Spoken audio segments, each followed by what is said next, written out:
and really focused on just getting better. We've tried to work towards September 26th, getting in the best shape we possibly can.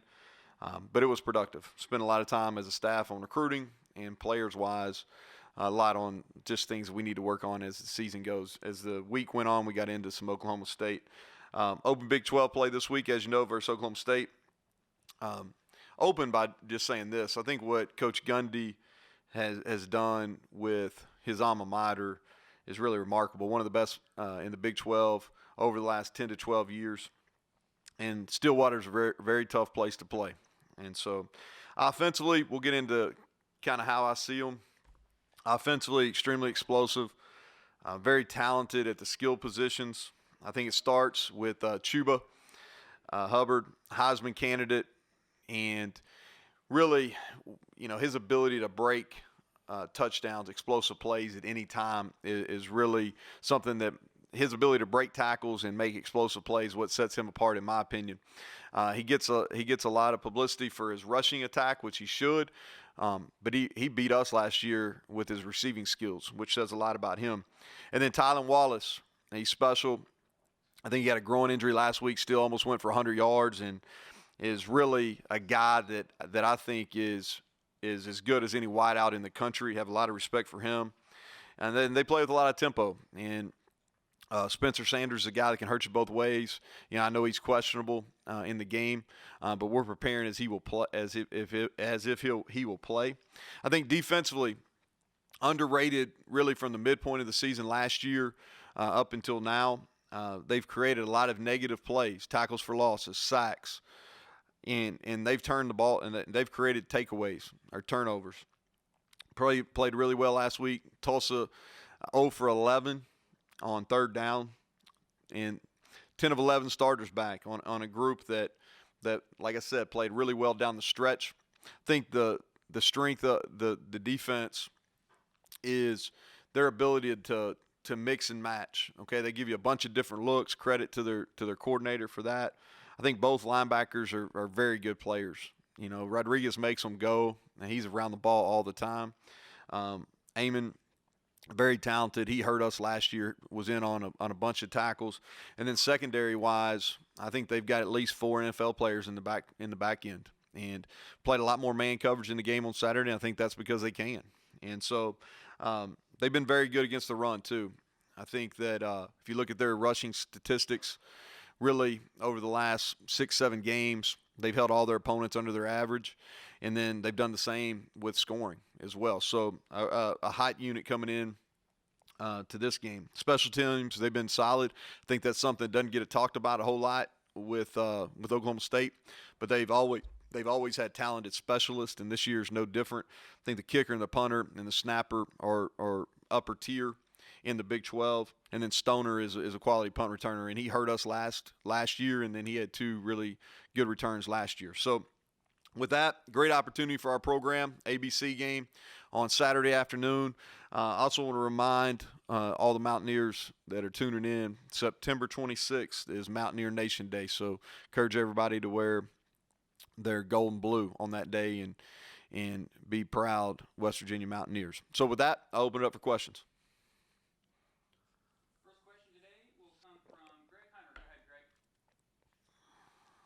So, Coach, how extensive do you go back in film study? I'm sort of thinking Ellingsworth. I mean, do you have to go back and watch high school film of a true freshman that hasn't played hardly any college football? Well, he came in the game last week, and I thought he did a really nice job. Anytime you come in your first play from scrimmage, you throw a touch fade, which is as hard a throw there is in football, and he did it. And so I think that the moment won't, if he does play against us, I don't think the moment will be too big for him. They had success with their backup quarterback last year against us, so I think their team will have some confidence going into the game because of that. But yeah, you go back and watch his high school film just to get a good understanding of who he is. Next question comes from Robert Allen. Go ahead, Robert. There we go, Coach. I wanted to ask you about your defensive setup now. I'm really curious about Coach Leslie, Coach Adai. You had that opportunity to go in the Eastern Kentucky game and see how that worked with one calling the front, one calling the back end. How did it work? Yeah, well, we played well in that game. I don't know if that's an indicator how we're going to play for the rest of the season. But that staff has a lot of experience on that side of the ball. We've got a lot of faith in all those guys over there. I think our players do as well. But that's how we've approached it really since making the change. Is Jordan's kind of been the guy that's kind of controlled the front end, and Jamal's been in charge of the back end, and they work together on the game plan, and then they feed off each other during the game. But that's how we're gonna continue to move forward. And like I said, I got a lot of confidence in them. Coach, we got a question submitted to us from Bob Kirksville. What does a healthy Vandarius do for your defense, and how does it change things for you with his skill set? Well, I'm more happy for him that he's healthy. This is probably the most healthy he's ever been in his career that I've known him. So over the last 20 months or so, this is the healthiest I've seen him. So he can add a dimension to us. He's got to continue to get better. I thought his good were really good against Eastern Kentucky, but he still had too many negative plays. He was on the ground too much. I think he's got to stay up. But he does. He has plus pass rushing skills, and he has the ability to play standing up at the second level or play down on the line of scrimmage. Next question will be from Ryan Pritt. Go ahead, Ryan. Hey, Coach. Just take us a little bit into these last couple of weeks if you can. I know you said the goal was to get better. Were there specific areas you're really targeting there? Or are there areas you feel like you've kind of advanced in a lot? Or are there still areas that you're a little bit concerned about? And just how much better off do you think you are right now than the last time we saw you against Eastern Kentucky? Well, the hope is we're better, and we kind of attacked that bye week with some goals in mind. Continue to work on our rushing offense. I think it's important that we stop the run, so we're working good on good. A lot of good on good work. Did a lot of work in the red zone because I think that's important. If you look at Big 12 games, a lot of those are decided in the red zone. That's where we lost a lot last year on both sides of the ball. And we put a lot of work into special teams. We underperformed week one special teams really in all the phases. And so we've put a lot of time into that, drill work and good versus good work in that area.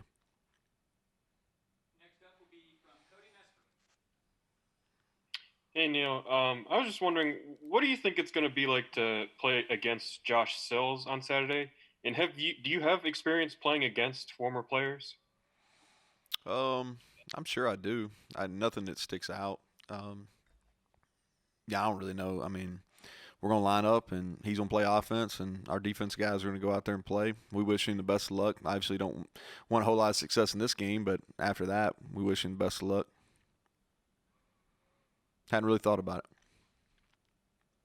Next question will be from Sean Manning. Hey, Neal, with digital whistles, I didn't hear it or see it be an issue in the Eastern Kentucky game, but the game in Stillwater with fans there, it seemed like there were a lot of guys going full speed on dead plays.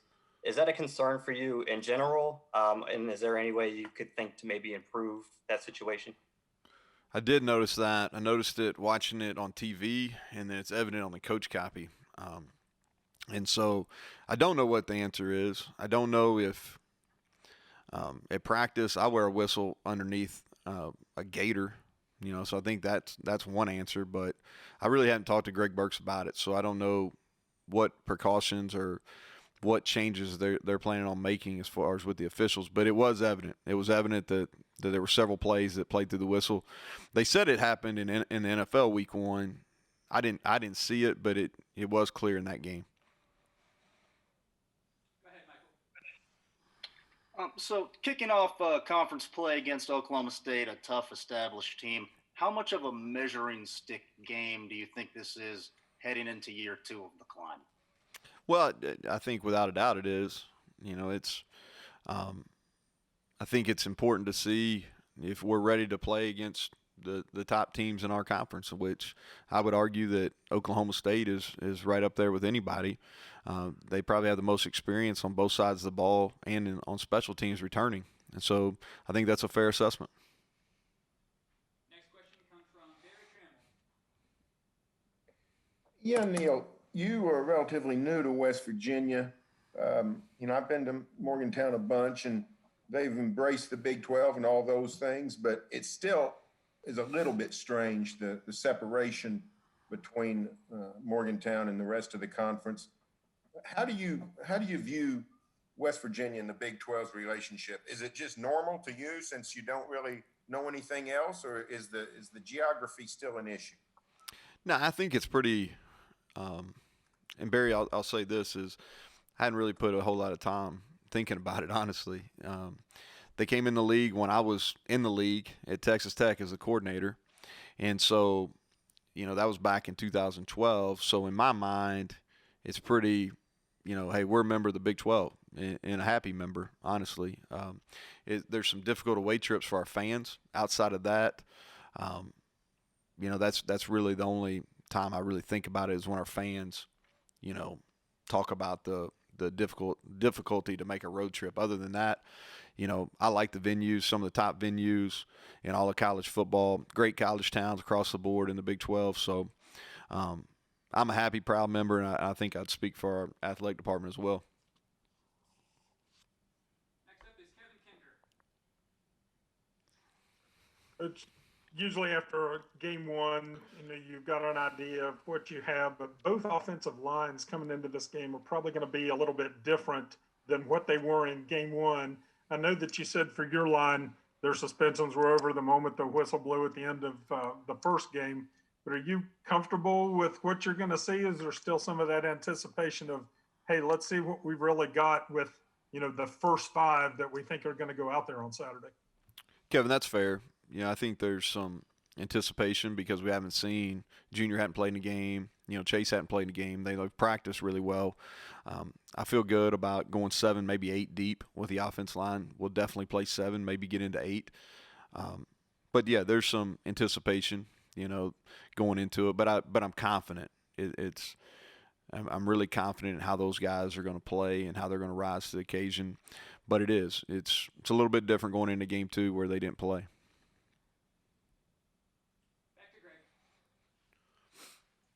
Coach, so walk us through the testing protocol on Friday, then, leading into travel. And do you expect to have a lot of trepidation in your own mind, concern as you Greg, find there's out the trepidation results? every time we test.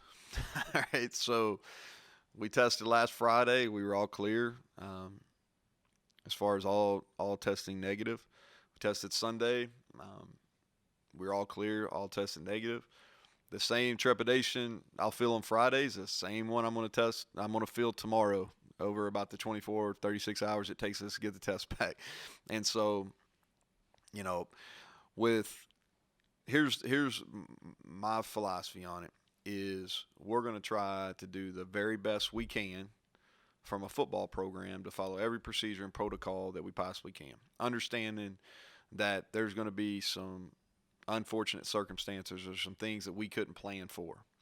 And when that happens, we'll just roll with the punch and try to do the next right thing. And what I mean by that, if somebody all of a sudden tests positive on a Friday, then we've got to move on. We've got to go and make adjustments as a staff. And we've had to, we're probably more flexible as a program, as a coaching staff than we've ever been.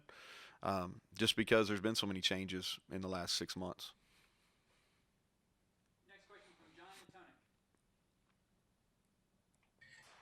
Tunick. Just curious if you could walk me through how you're going to prepare for 2 different styles of quarterback, and knowing that you only have so much time with your guys, and of course Sanders being so dynamic and athletic. How do you go about that? How do you plan for that? And actually maybe 3.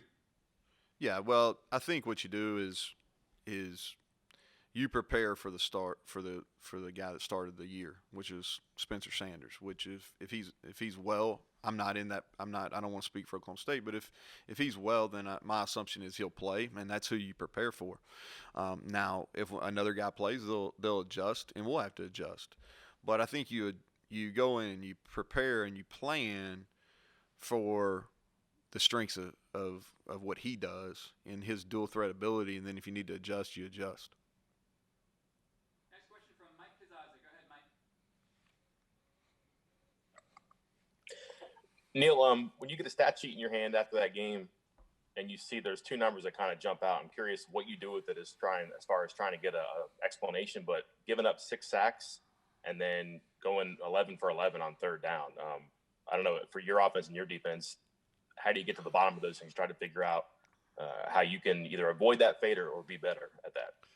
So the first one I'll talk about, I'll hit them. I kind of hit the 6 sacks. I think offensively, my opinion of that game, when I look at Oklahoma State offensively, is, and we were there a year ago. Okay, so when your starting quarterback gets hurt within the first series of the game, and you'll remember that happened to Austin last year against Iowa State. From a coaching and a play caller standpoint, that makes it really difficult. And you plan, but you only have a certain amount of time to practice. And so when your starter gets knocked out, and it's not just the coaching staff, it's the players around them too. I mean, it's a body blow, and it takes you a little bit to recover. And so I think that's part of it.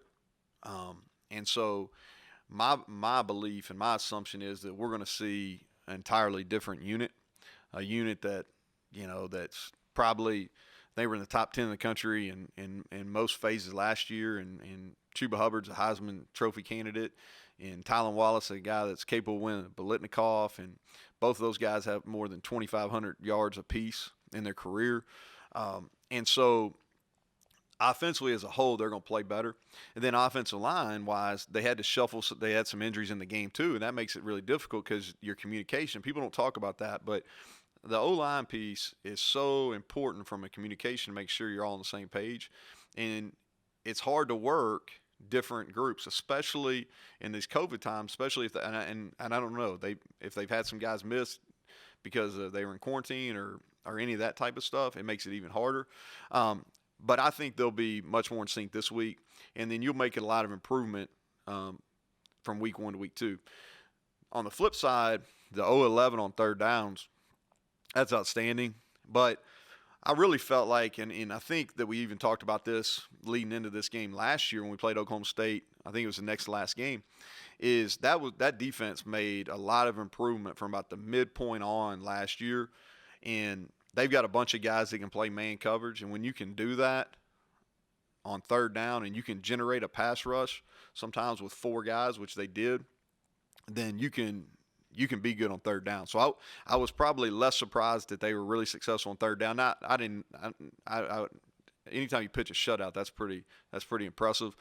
But I was not surprised that they were really good on defense in that game, and even more so on third downs. We'll take these last 3 questions in the queue. Scott Wright, you are next. Neal, what have you thought of your defensive line play to this point, and how important will that be this week? Yeah, I thought our young guys played well against Eastern Kentucky. I think our veterans can play better. Darius and Dante and Jeff Pooler and those guys, I think they can play better. I think they will play better. But that's going to be as important a matchup as there is in the game, is our D-line versus their O-line. Back to Cody, go ahead. So going back to watching film, I know you mentioned you would even go back and watch these quarterbacks' high school tape. Is it more important to see tape of the specific players or of like the overall scheme that they run? Yeah, when we watch their high school tape, we're just watching that kid particularly. Schematics, it's a little bit up in the air because they've got a new play caller this year. And so it's a little bit of a guessing game anyway, regardless of who plays quarterback. Go ahead, Chris Anderson. Coach, the last time the NCAA made a ruling on in-person recruiting, you said you were prepared for that and had already adjusted before they announced it. With the recent ruling going all the way through the end of the year, were you prepared for that? And if so, how does this change your recruiting more than it already has? I assumed it would happen, Chris. I think it's unfortunate for the student athletes more than anything, just because, a lot of them are playing reduced senior seasons or not even getting to play their senior season at all. And so that's hardly one hit. And now they don't really get to go through a normal cycle where they're taking official visits and those type of things. So I feel for them. As far as we are concerned, we've kind of been planning for this, that, without official visits, trying to do the best we can as far as can't get live evaluations, but we're trying to get as much video and whether it's practice, workouts, actual game tape, whatever it is, trying to do the best we can to kind of finish out our class. I think the one side effect, I think you'll see less flips.